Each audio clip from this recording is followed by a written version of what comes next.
爱生活，爱美食。大家好，我是小丽。我们今天来做一款非常好吃的小零食——红薯麻薯，无糖无油，酥脆又香甜。准备红薯300克，去皮，切成均匀的薄片。切好以后放入盘中蒸熟。蒸熟的红薯一定要去掉多余的水分，再放入大碗中。压成泥，再晾凉了备用。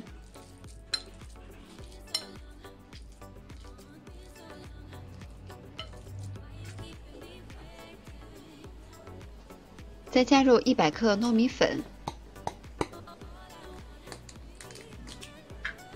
打入1颗鸡蛋，拌匀。因为红薯的含水量不同，所以糯米粉我们可以酌量的增减。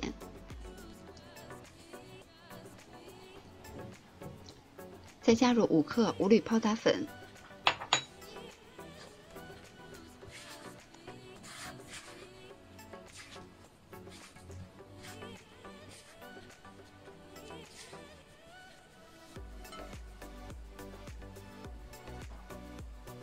拌成这样没有干粉的状态了，再加入20克的黑芝麻，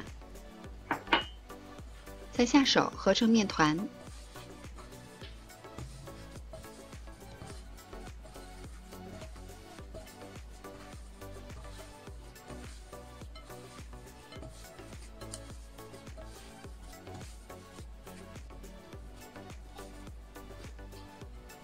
我们最后得到的是一个非常柔软的面团。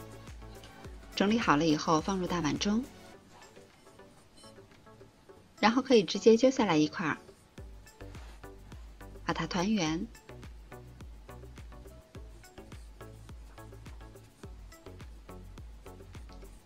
这样一个麻薯的生胚就做好了。